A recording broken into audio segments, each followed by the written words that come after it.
Hi guys, this is Dr. Ahmed Ergin. I'm an endocrinologist and a diabetes educator. Today I am going to talk to you about the worst vegetables for diabetics. Now, you're curious about it? Tune in. Let's get started. Okay guys, so we had a video talking about the best vegetables for diabetics. So if you want to hear that video after this video, go to the description below, click on that video and enjoy. There's a little bit more content in there than this video.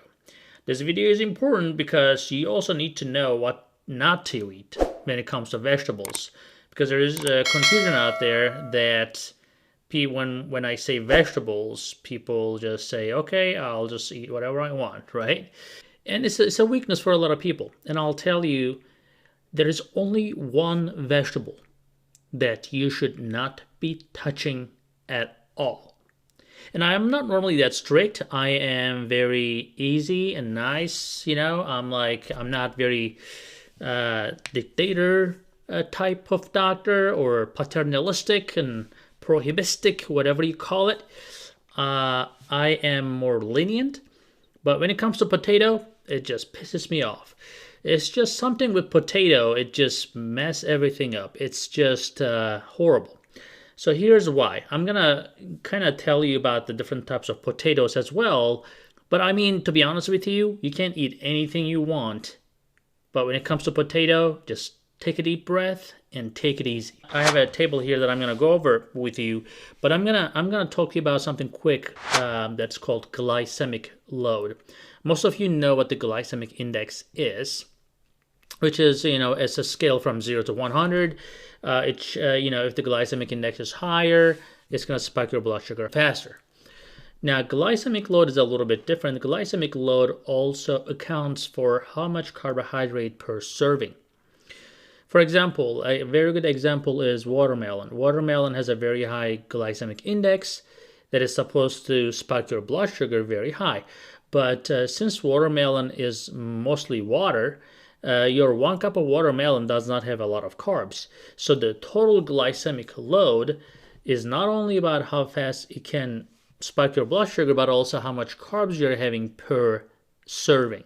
And of course, if you sit down and eat half of a watermelon, of a good sized watermelon, you will get into big trouble. But if you're having a slice of watermelon, that shouldn't be a big problem. In the same token, same thing applies to vegetables. The problem with the potato is glycemic index is even above 100. If the potato was full of water, that may not have been a problem, but that's not the case, right? Potato is very dense.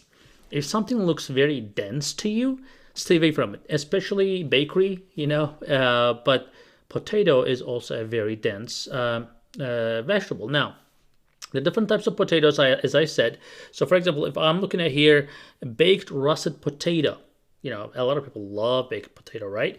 So look at this, 111 glycemic index, and the glycemic load is 33. Now, to give you a good understanding, you want to also, if you're Googling something and you're looking at the glycemic index, you want to stay below 55 on the glycemic index. But let's say glycemic index is high, but you're curious about glycemic load because you may think that you're not going to have too much of it. You're going to have a small portion, or one serving does not have a lot of carbohydrates. Well, in that case, you also look at the glycemic load. The glycemic load, you should stay below 10, if possible below 4. Below 4 is best. Below 10 is acceptable. 10 to 20 is going to put you in trouble. More than 20 is going to put you in huge trouble. Okay? So we are looking at baked russet potato. The glycemic load, if you just remember what I just said, above 20 is going to put you in big trouble. Glycemic load of this baked russet potato is 33. 33. There's no way you can control your diabetes by eating baked potato. Unless you go for a marathon, be my guest. You go for a run after eating potato, I'm okay with that. But how many of you go for a long walk or a run after eating potato? Right?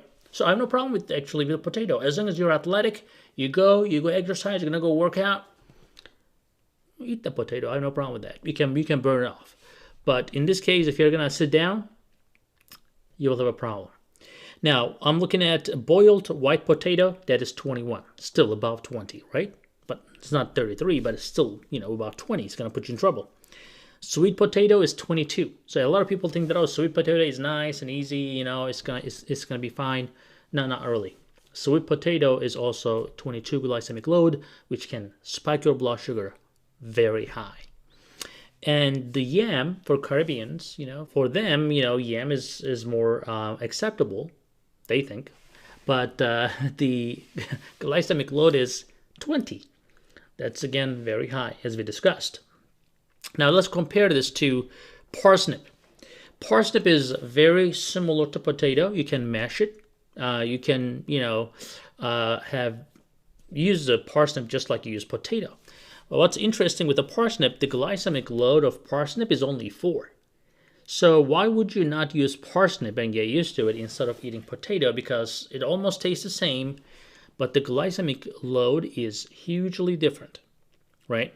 So carrots, people think carrots are sweet and blah, da-da-da-da, but carrot also does not have a lot of carbs, even though, it may taste sweet, but the glycemic load is only 2, right? So this is very little. Remember what I said? It's less than 4 is very good. Green peas, for example, glycemic load is 4. Again, you cannot have too much green peas. It's like a 1 cup does not have a lot of carbs.